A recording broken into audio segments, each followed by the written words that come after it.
I had no idea what was going on at the time and spent a lot of time doubting my husband. This was almost 10 years ago. I was in my 30s and had only recently married my husband. With my husband working so hard even before we married, I expected life with him to be difficult. But he never came home for so long that I felt alone. At first, I tried to let my husband relax at home during the rare times he will be at home. But my frustration grew. I became harsh with him every time I saw his face. My husband would try to soothe me, but if he saw that I was still unsatisfied, he started to ignore me.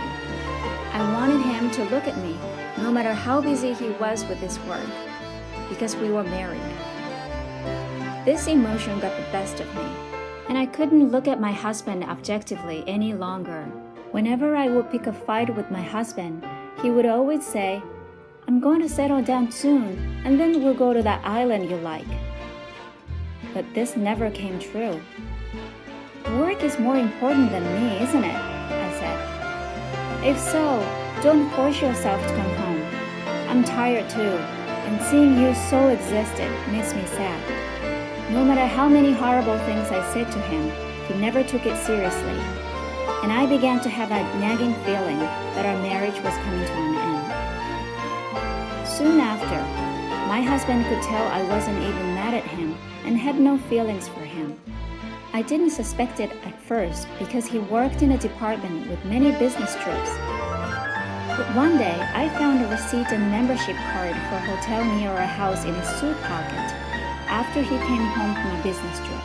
The receipt indicated that he had stayed at the hotel on the day when he was out of town on a business trip, and he had accumulated points for more than one night. As a successful businessman who could get the job done, my husband was quite popular with the ladies at work. I guess that he had found another woman to be with. Why should I have a hard time when he is enjoying being with another woman? I went out at night in spite of my husband's infidelity and made plans on the weekends too. It was fun for a while, but eventually I grew tired. I was tired of forcing myself to smile and not being able to truly enjoy myself.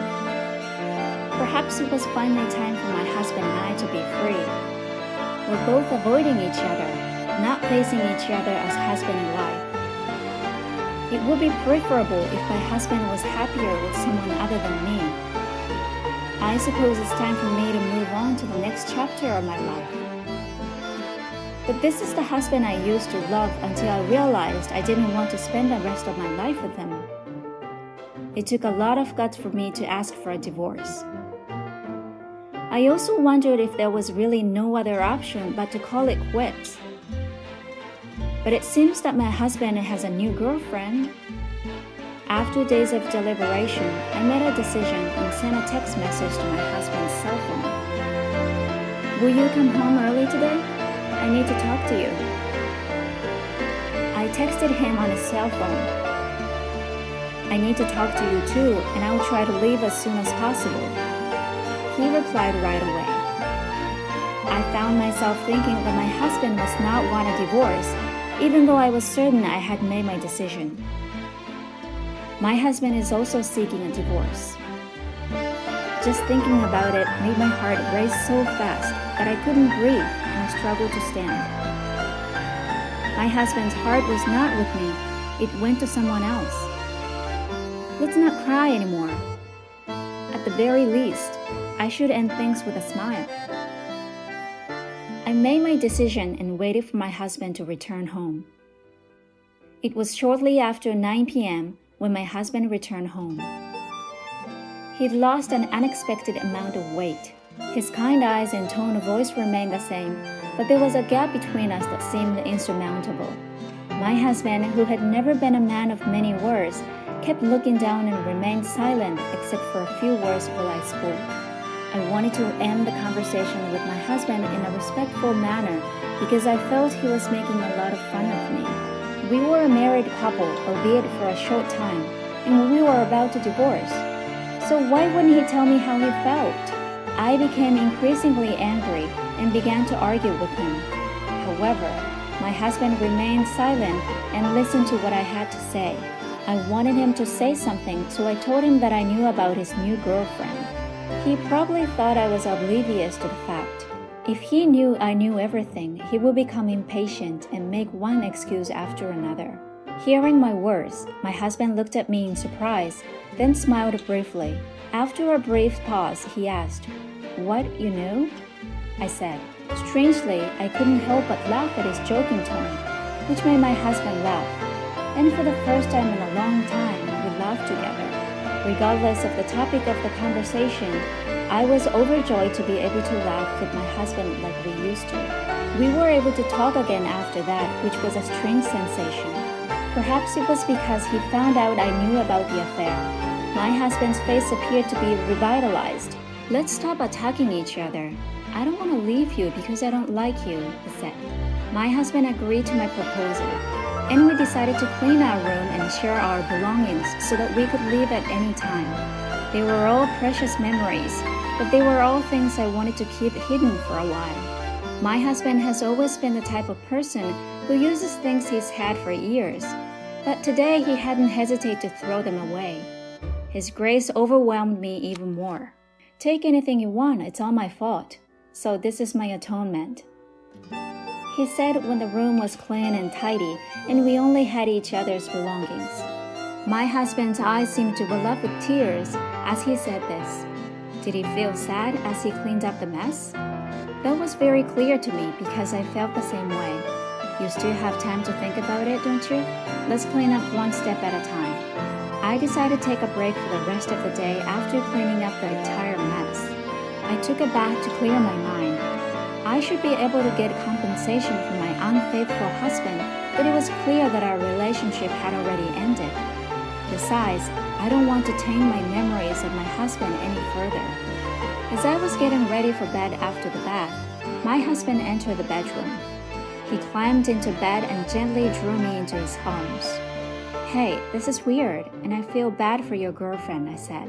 My husband said quietly, "Just one more time, I want to be by your side."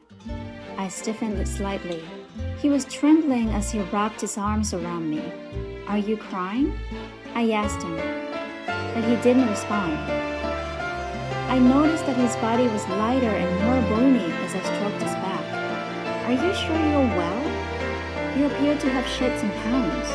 When I said this to him, his body stopped shaking. "I've been cutting weight," he said, pulling his body away from mine, taking a deep breath. "Okay, is there anything else I should know? Are you sure you're okay?"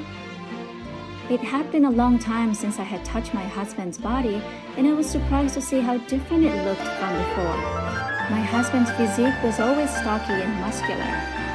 Even when he was busy, he enjoyed working out, and he told me, "She likes me like this." I was sad once more. He's doing it for her. Why doesn't he just forget about me if he enjoys being with her so much that he loses weight?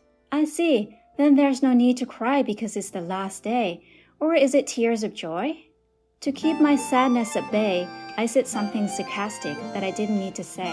"You're still the same. I like that part of you too. I wish you a happy life from tomorrow. I'll be praying for you wherever you are," my husband said lightly. After saying that, my husband began to snore. He was a man who moved at his own pace until the end. I hope so as well. I fell asleep after murmuring to his sleeping face. I overslept the next day because I had stayed up late cleaning up the room the day before. My husband was no longer in bed when I awoke. When I entered the living room, I noticed an A4 size envelope on the table, and when I opened it, I discovered a bank book and a slew of documents inside. When I removed everything, I discovered that it was related to our marital property. There was also an unusually large sum of money in the bank book in my name. And I discovered the divorce papers in a small envelope. My husband's section had already been filled, so all that remained was for me to complete and submit mine. In a panic, I dialed my husband's cell phone, but it was disconnected because it appeared to have been canceled. I spent several days asking about my husband's whereabouts with his parents and friends, but none of them would tell me. I had no choice but to contact his company, where I discovered that my husband, that workaholic, had resigned a few months before. It would have made sense if he made a new girlfriend and left, but why go to such length? Why didn't anyone tell me anything? I've grown suspicious of people, and there appears to be no way to contact my husband. The mental fatigue that had been building up since before the divorce nearly crushed me. My husband had gone to the trouble of arranging compensation for me, and now that I was free, I decided to spend some time in a place I really enjoyed. We arrived at the remote island, which took nearly a day to reach from the mainland. The island was depopulated and about 3,000 people lived there. I had visited the island once with my husband and was captivated by its natural beauty and the slow flow of time. My husband promised that we would return to the island once his work was completed. I miss my husband, but maybe what I need now is the peace and quiet of that place. I quit my job and moved to this remote island a few months later after renting the house to someone else. It was a risky move on my part, but I knew I couldn't stay in my house any longer. I'm not sure how my husband paid off the mortgage, but I know he worked very hard. But there were too many memories to keep living alone in the house. However, I didn't want to waste my husband's efforts, so I didn't want to just let it go. There are many strange things, but I can't ask my husband about them anymore. I plan to spend time on this quiet island, relaxing and letting myself go. I began to adjust to island life and became acquainted with my neighbors. I had enough assets to live a normal life without working, but I realized that doing nothing was even more depressing. So I started working as a sort of helper, assisting the elderly neighbors with their problems. I was initially treated as an outsider, but as I became more used to the work, I was relieved to be accepted as one of the islanders. As I was settling in, I learned from a coworker that a new client had arrived from the main island for medical treatment. He had become ill and had chosen this island as his final residence because there was no treatment available. Moving to this island with no medical facilities would be difficult, unless you're very prepared to move to this island in that condition. I was thinking that being in charge would be difficult when the new client asked for a visit, and I was the only one free.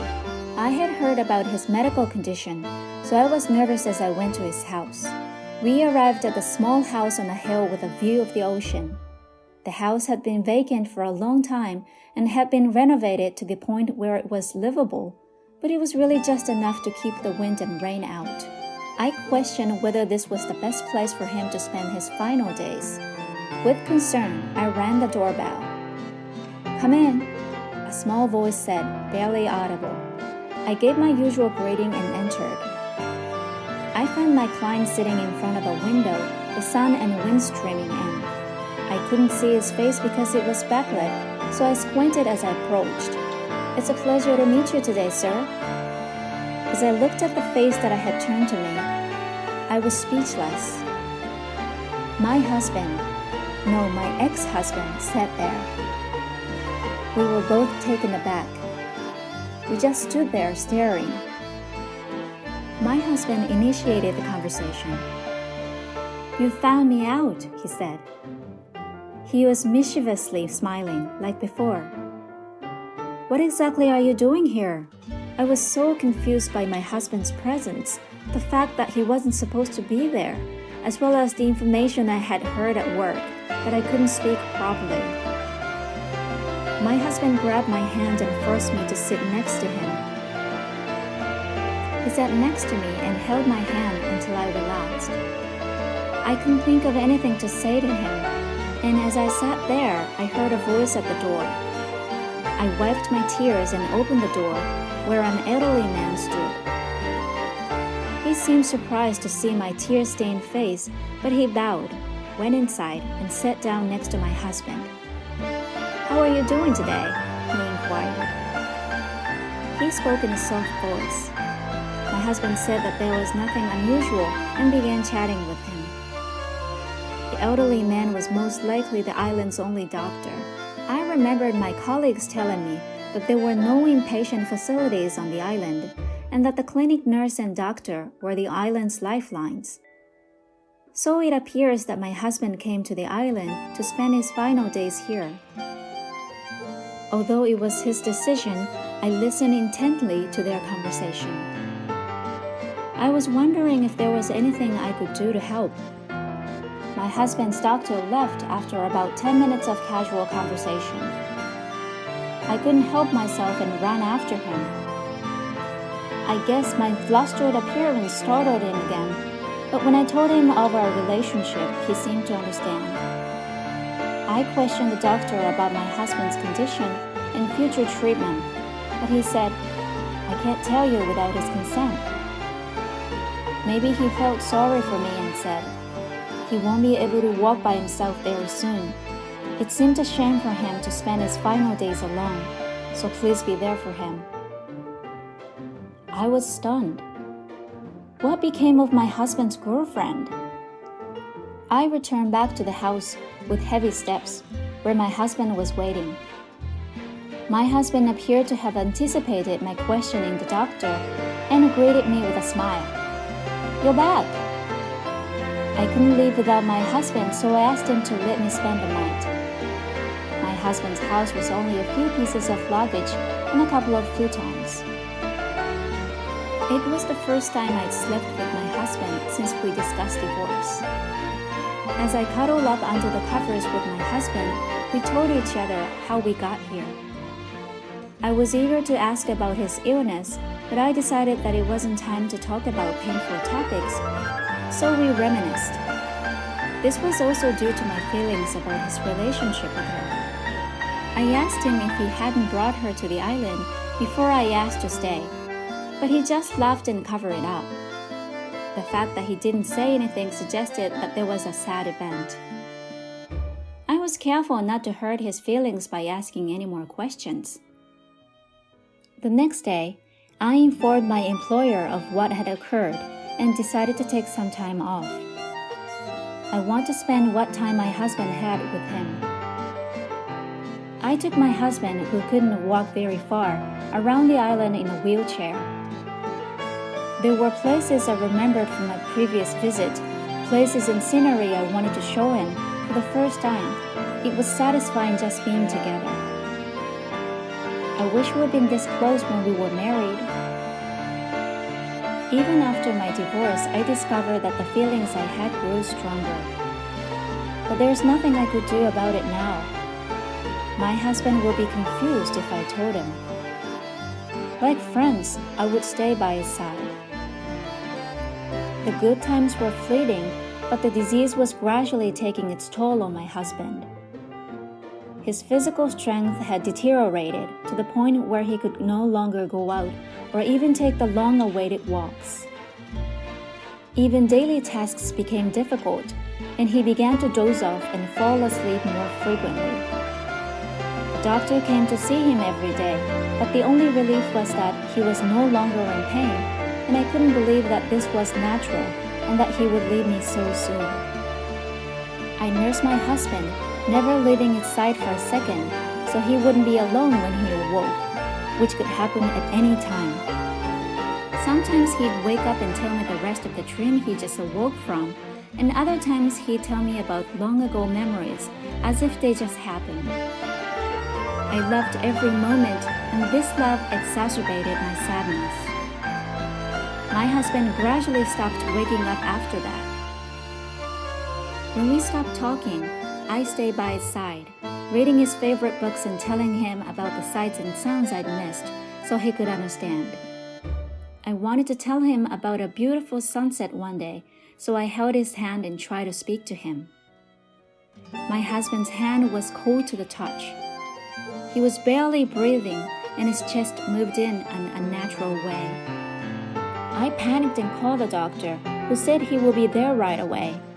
I waited for him, feeling as if my heart was being ripped out of my chest by the out-of-control situation. I hoped it was a misunderstanding. I wanted him to reassure me that everything would be fine. However, when the doctor arrived, he took a look and said, "His blood pressure has already dropped quite a bit. Let him go in peace. I believe he wants you to stay with him, so I'll sit this one out. Don't worry, I'll be right there if anything happens, so please stay by his side." The doctor then said goodbye to my husband and walked out. So the time has come. I knew it would come, but it was unbearable. I was delighted to have met you. There were some challenges, but the truth is that I adore you. I held my husband's hand and whispered in his ear. Then my husband gently squeezed my hand back. It was medically impossible, but I clearly felt it. Soon after, he took his last breath and died quietly. I couldn't stop crying, but I was glad to have been there for him at the end. I was so busy after he had died that I didn't have time to mourn until after the burial. When I finally got home after cleaning up my husband's belongings, I noticed that mail had accumulated like a mountain. I was struck by the nostalgic handwriting I discovered as I went through them one by one. My husband had written dozens of letters. I wondered how long it had been since I had spent every day with him, trying to keep as close to him as possible. His letters started on the day of our reunion. My husband had moved here in the hope of seeing me again, but he didn't expect to actually find me here. It was difficult for him not to notice how surprised and delighted he was, it read. I couldn't stop laughing at how funny my husband's letters were. And the fact that my husband felt that way was the best compliment he could have given me. The date on the letter indicated that he had been posting it every day, but his handwriting became more dirty and the length of the letter became shorter as the days passed, clearly demonstrating the progression of his illness. With sadness, I continued reading, but my eyes stopped at one point. He had written the truth about our divorce.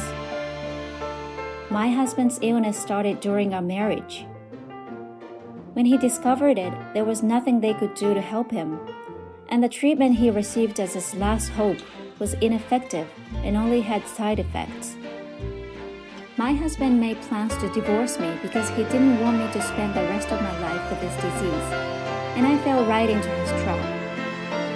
He had no idea I'd suspect the existence of another woman, but he didn't deny it because he thought he could give a lot of money to me as compensation. Because I no longer required medical treatment, I wanted to liquidate all of my assets so that you could live freely, he wrote. What hurtful words I'd hurled at my husband, who had thought that far from me. I sincerely apologized. Tears flowed uncontrollably. Then there was a knock on the front door. I wiped my tears quickly and opened the door to find my doctor standing there. "What brings you here, doctor?" I inquired. When I asked, he handed me a sealed envelope. The envelope was identical to the one I had just read from my husband. He asked me to post it every day. He wrote a few days' worth of letters before he fell into a coma, and he entrusted them to me. I couldn't refuse, and this is the last letter. He asked me to give it to you when you return to your home. So that's what this was about. This was my husband's final letter. I thanked the doctor and read my husband's letter alone. When I opened it quietly and calmly, I found a thin but clear note that said, "Thank you, I love you." We had come so far, but our hearts remained connected. "I love you too." When I said this, I thought that I saw my husband's portrait's mouth smile a little. I am still living on this island, decades after my husband died. I am now officially recognized as an island resident. I built a grave next to where my husband's house used to stand, the day I was sure I'd never leave the island. My husband used to look out the window every day, and I'm sure he still does. I intend to join him there one day, and I am at peace and very happy to be surrounded by memories of my husband. Thank you for sticking with me until the end. I'll see you in the next video.